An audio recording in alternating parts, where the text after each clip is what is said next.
Raymond had sent me an email earlier and had asked me about, he found a position on something called FLAT or fiat. I can't remember what it was, but said the bid-ask spread was pretty wide. At the same time, he said, can you search for married puts on the indexes? Well, not the indexes directly, Raymond. As you know, you can't own those, and the married put is dependent on buying the stock and buying the put. You have to own the shares of stock to get that controlled risk. But yes, you can do it on SPY and QQQ, IWM. It's just not recommended because they move more slowly. Yeah, we saw that SPX was up about 17% so at the peak a couple of weeks ago. But again, that's a good growth, but it's 1.2, 1.3% per month. We usually look for more volatile positions with the married put approach we use. We want to look for a minimum stock volatility of 0.25. That's why you typically don't see QQQ, SPY, and IWM in here. You also don't see Mondelez, Old Kraft Heinz. You don't see Johnson & Johnson. You don't see McDonald's. You don't really see IBM that often because we want some, oh, there you go, FTAI Aviation. This is what you must have mentioned. Well, bid-ask spread's not that bad. It's 10%, but this might not have been the position you were seeing, Raymond, but it's a $3 bid, $3.30 ask, $3.15. Does have 7 open interest, but no option volume today. It's only a 30-cent bid-ask spread. You might have seen a wider one, Raymond, in your first example from the email that you sent. But yes, oh, sorry, there it is. As I mentioned, just like in the other strategy we're looking for, you can limit that any way you want to. If I wanted this less to be 20 cents or less than 10 cents, I could do that. That's going to filter a lot of them out because the married puts we're looking for, remember, are at least 150 days out in time. You're going to expect 50, 60, 80 cent bid-ask spread. It's not an actively traded option like one of the weeklies. Again, open interest of 7. Some of these options had no volume today. This one has no open interest. That shouldn't be appearing, I didn't think. But that's another filter that you can use, Raymond. I want an option volume today greater than 0. Or an open interest of greater than 0. I thought that was a default. I guess not. But that's okay. So now I still have some that had active activity today. But there you go. See, there's an 80-cent one on XP. It's a $26 stock. It is pretty wide, I'll admit. I'm probably going to have to pay closer to $4 for this put position if this is the stock I wanted. But it's still going to be under the risk level that I required. This is a little bit high for me, actually, as you know. But again, here's one. It's $1.20. Well, that's okay. If I get closer to 40, 60, it's just going to be 7.88%. I'm not going to let it go past a certain range, right? I'm going to put my order in. Market maker changes the bid to 40 and the ask to 40, 60. He wants me to go to 40, 30. If that's above 8.5%, I'll just walk away and go to the next trade. Or just leave the order in until I get filled. So, yes, you can limit the bid-ask spread any way you want to on the married put screen. By the straight numeric value or by a percentage. That's based on the percentage of the bid to the ask price. What's the difference divided by the bid? And that'll give you that. Okay? Or, as I mentioned, add in some basic liquidity to just see actively traded options today. Typically, you'll see a better bid-ask spread in that case with something that's, of course, then this C-Day comes through and throws $2.20 at you. Even with 9 contracts traded today at an open interest, not that great at 34. But I mean, CrowdStrike here, 170 strike put on a $165 stock, 1955 to 1980. That was a very small bid-ask spread with a fair amount of activity and open interest. 2445 to 2490 for Splunk, not that bad considering it's 150 days out in time. 462. That's a January 24, December 24, and then here as well. All right. Now, to your direct question today, in addition to that, and as I said, yes, you can do SPY and QQQ. You could just use the search by symbol tool here in married puts, type in SPY and QQQ. Let's just do that while we're here. And I'll go back to the other one. So let me just try SPY. Oops.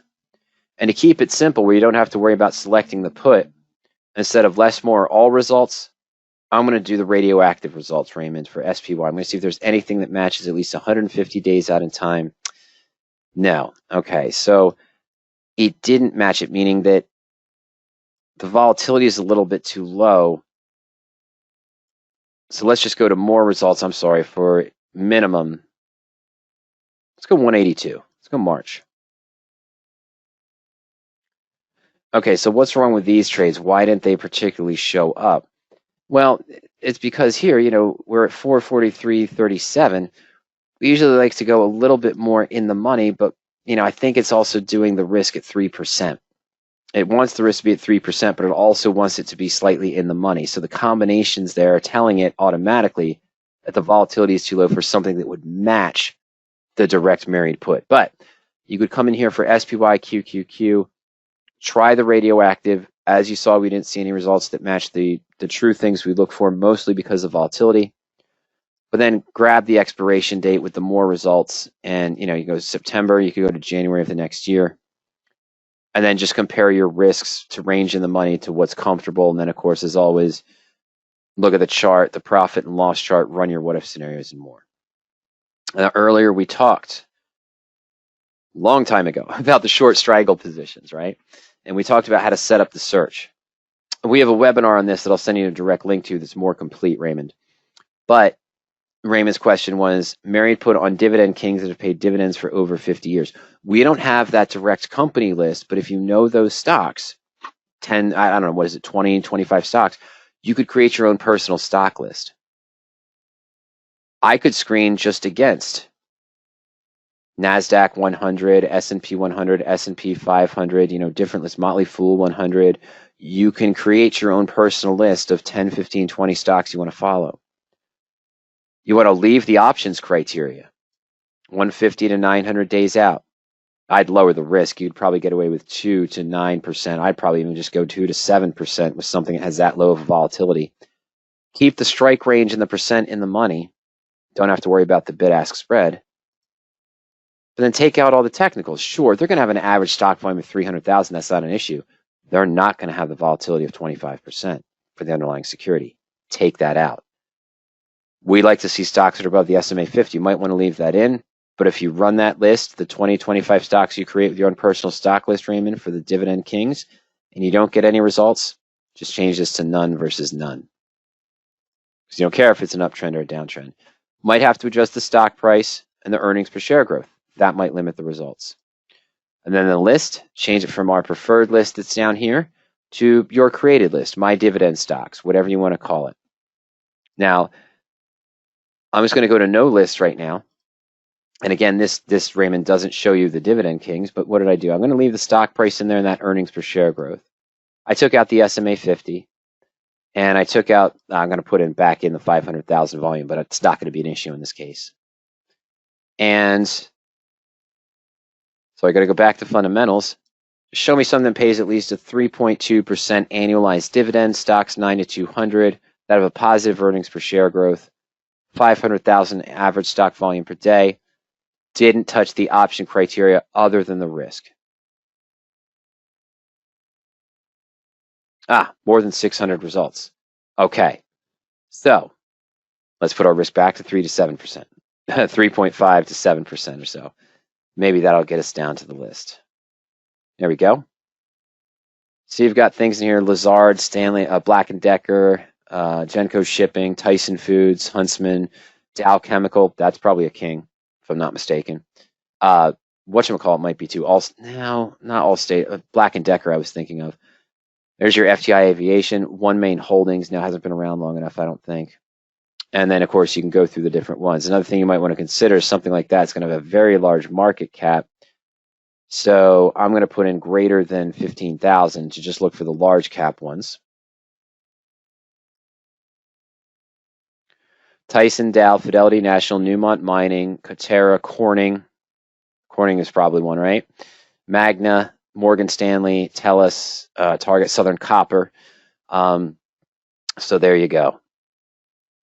Those types of stocks match the list. Oh, you've still got 58 results there. So what did I do? Took out some of the stock filters that were there because they wouldn't match the fundamentals, the volatility, maybe stock in an uptrend. Left the stock price in there, did leave the earnings per share growth, but just put it at dividend and look for the larger cap stocks with no lists.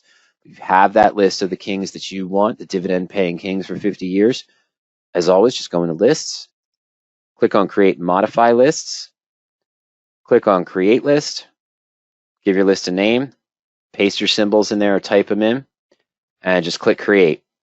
And then what you'll be able to do is once that's created, when you go back to the married put search, your list will appear. Here's Apple one strike backtest, common stock, comparable puts, ETFs and ETNs to remove, various lists that we did during the various webinars to illustrate that idea. That way you don't have to put in the minimum dividend amount, but you can keep it. But you don't need these other stock criteria because you're looking specifically for those 20, 30, 40 stocks that are those dividend kings. I think it's less than that actually, but that's how you do it. Or you could start from scratch, but I prefer you not to follow the radioactive trading married put approach, Raymond. Don't adjust the option criteria. Just take out the stock criteria and put in your list. Or put in that you want the stocks just in that list that are above the 20-day moving average or 50-day moving average. There's little tweaks there that you could find in those positions.